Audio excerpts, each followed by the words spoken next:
আমরা আগের ক্লাসে দেখেছি ধাতুর বিভিন্ন প্রকার। যারা ওই ক্লাসটি দেখনি তারা ওই ক্লাসটি আগে দেখে তারপর এই ক্লাসটি দেখবে। ক্রিয়াপদের রূপ, পাঁচটি যে পদ আছে তার মধ্যে সবথেকে জটিল এবং বৈচিত্র্যময় পদটি হলো ক্রিয়াপদ।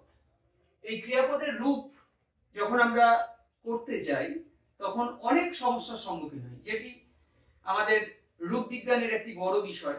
আমরা যখন উপভাষার বৈশিষ্ট্য পড়ি, আমরা যখন বিভিন্ন ভাষাতাত্ত্বিক বৈশিষ্ট্যগুলো পড়ি, তখন দেখি রূপ বিজ্ঞানের একটি বড় জায়গা হচ্ছে ক্রিয়াপদের রূপ। সেখানে ক্রিয়া, কারণ একটি ক্রিয়া নির্ভর করে অনেক কিছুর উপর। সে যেমন কালের উপর নির্ভরশীল, সে তেমনি আমি কোন পুরুষ ব্যবহার করছি তার উপর কিছুটা নির্ভর করে। যেমন আমি করি, কিন্তু সে তো করি হবে না, সে করে। আবার তুমি করো, তাহলে পুরুষটা যেই চেঞ্জ হয়ে যাচ্ছে তখনই আমরা দেখছি ক্রিয়া রূপটাও চেঞ্জ হয়ে যাচ্ছে। তাই ক্রিয়া রূপের এই জটিলতা দূর করবার জন্য আমরা বেশ কিছু একটু সিস্টেমেটিক ওয়েতে আমরা ক্রিয়াপদটিকে ব্যাখ্যা করছি। ভালো করে দেখো, আর দেখার সঙ্গে সঙ্গে আমাদের যখন বিভিন্ন সময় দেখবে কোনো কোনো সময় আমরা বিশেষ ডায়াগ্রাম গুলো দেখাচ্ছি, তখন তোমরা ওটাকে পজ করে ওই ডায়াগ্রাম গুলো তোমরা খাতায় টুকে নেবে। যেমন ধরো আমরা প্রথমেই করব মৌলিক কাল। এই মৌলিক কাল কি রকম করে আমরা রূপ তৈরি করব? প্রথমেই থাকবে একটি ধাতু, তারপর থাকবে কালবাচক প্রত্যয়, তারপর যোগ করব পুরুষবাচক বিভক্তি। এটা যেন কালবাচক বিভক্তি পুরুষবাচক প্রত্যয় করে দিও না। তার মানে ধাতুর সঙ্গে যোগ হবে কালবাচক প্রত্যয়, তার সঙ্গে যোগ হবে পুরুষবাচক বিভক্তি। এই ফরম্যাটটা আমাদের মনে রাখতে হবে মৌলিক কালের ক্ষেত্রে, যৌগিক কালের ক্ষেত্রে নয়। আমাদের চারটি মৌলিক কাল আছে, সেই চারটি মৌলিক কালের কি কি রূপভেদ সেটা আমরা প্রত্যেকটা ক্ষেত্রে আলাদা আলাদা ভাবে দেখাবো। যেমন ধরো এই মৌলিক কালের বর্তমান কাল রূপ করছি, তাহলে বর্তমান মৌলিক কাল মানে সাধারণ কাল। এটাকে তোমরা সাধারণ বর্তমানও লিখতে পারো। সাধারণ বর্তমানে আমি প্রথমে মূল ধাতু দিচ্ছি, পট কালবাচক প্রত্যয়। দেখো যখন আমরা মৌলিক কাল করব বা যৌগিক কাল যে কোনো কালই করি না কেন, কালবাচক প্রত্যয় কি হবে এবং পুরুষবাচক বিভক্তি কিভাবে প্রয়োগ করব, এইটি আমরা একটি সূত্রের আকারে দিয়ে দিচ্ছি। তোমরা একটু এটিকে টুকে নাও। এবার দেখো পট, তোমরা সূত্রটি টুকে নিয়েছো আমি ধরে নিচ্ছি। অর্থাৎ পটের পর আমার বর্তমান, সাধারণ বর্তমান কালে পটের পর আমার কালবাচক প্রত্যয় দেবো কি? বর্তমান কালবাচক প্রত্যয় শূন্য। তারপর আমার কি? পুরুষবাচক বিভক্তি দেবো। আমি পুরুষটিকে এখনো ঠিক করিনি, ধরে নিলাম আমি উত্তম পুরুষ এক বচন ব্যবহার করছি, অর্থাৎ আমি।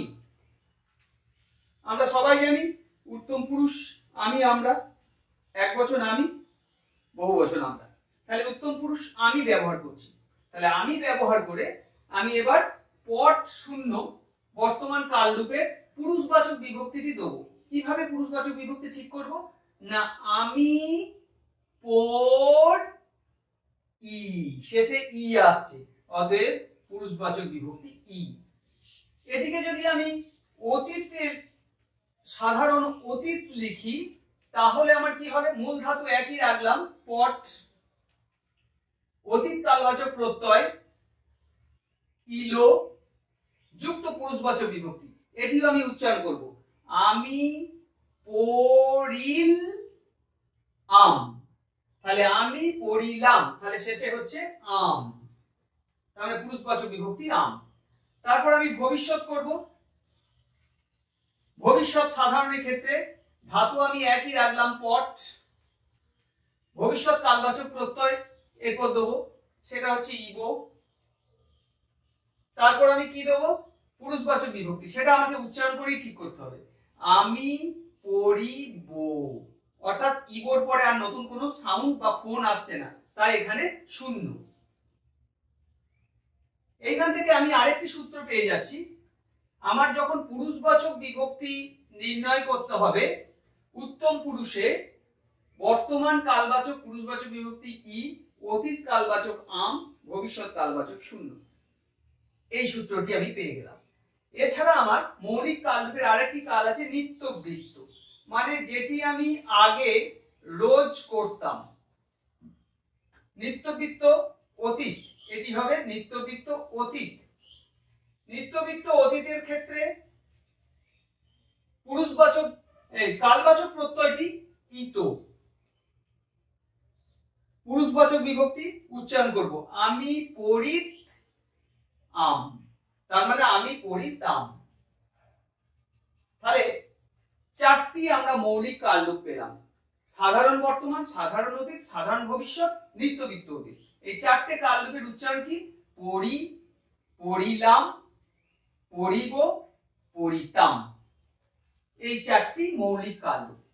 তোমরা খুব ভালো করে মৌলিক কাল এবং যৌগিক কালের যে সূত্র আমরা দিয়েছি এবং কালবাচক প্রত্যয় কোন কালে কি হয় সেই সূত্রটি যদি জেনে রাখো, তাহলে যে কোনো ক্রিয়ার এই চারটি মৌলিক কালরূপ তোমরা করতে পারবে। যে কোনো ক্রিয়া দেখ না কেন তোমাকে, তোমরা ক্রিয়াটি এখানে বসিয়ে দেবে।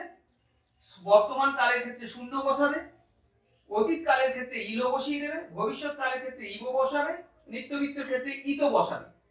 এতদূর বসানোর পর বাকিটা কি বসাবে সেটা তোমরা উচ্চারণ করে ঠিক করবে। পুরুষটাকে আগে ঠিক করে নেবে, আমি বা আমরা, তুমি বা তোমরা। এটা যদি তুমি হতো তাহলে কি হতো? তুমি পড়, তুমি পড়। আমি পড়ের ক্ষেত্রে কি হচ্ছে? আমি পড়ি। তুমি হলে কি হতো? তুমি পো, তুমি পড়ো। তার মানে অ, তার মানে শূন্য। আমি পড়িলাম। তুমি হলে কি হতো? আমি, তুমি পড়িলে, এটা আমের জায়গায় এ হতো। তুমি, আমি পড়িব, অ শেষে আসছে তাই শূন্য, কিন্তু তুমি হলে কি হতো? তুমি পড়িবে, এটা এ হয়ে যেত। আমি পড়িতাম, তুমি হলে কি হতো? তুমি পড়িতে, আমটা হয়ে যেত এ। ইতো পর্যন্ত আছে।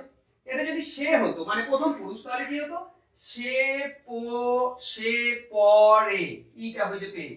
সে পড়িল, আমটা হয়ে যেত অ। সে পড়িবে, এ হয়ে যেত। সে পড়িত, শূন্য হয়ে যেত। তার মানে কি হচ্ছে? যে যখনই এই পুরুষটি চেঞ্জ হয়ে যাচ্ছে, তখনই আমার পুরুষবাচক বিভক্তি চেঞ্জ হয়ে যাচ্ছে। কিন্তু যেহেতু আমার সাধারণ কালরূপে আছে, তাই আমার বাকি সবটা কালরূপের সূত্র অনুযায়ী আছে। এই পর্যন্ত তোমরা দেখে তোমাদের কাজ হচ্ছে প্রত্যেককে যে কোনো একটি ধাতু নাও, দিয়ে চারটি মৌলিক কালরূপ করো, কিংবা কোন একটি ক্রিয়াকে নাও, সেই ক্রিয়াটিকে বিশ্লেষণ করে তোমরা মূল ধাতুরূপটিকে খোঁজার চেষ্টা করো, অর্থাৎ ক্রিয়ার যে বিশ্লেষণ, সেই বিশ্লেষণটিকে বার করো। তাহলেই তোমরা বুঝতে পারবে যে ক্রিয়ার মৌলিক কালের গঠন কেমন হয়। যে কোনো মৌলিক কাল এই চারটি সূত্রের মধ্যে আবদ্ধ থাকবে। সবাই ভালো থেকো। আমরা এর পরের ক্লাসে চলে যাব যৌগিক কালরূপ।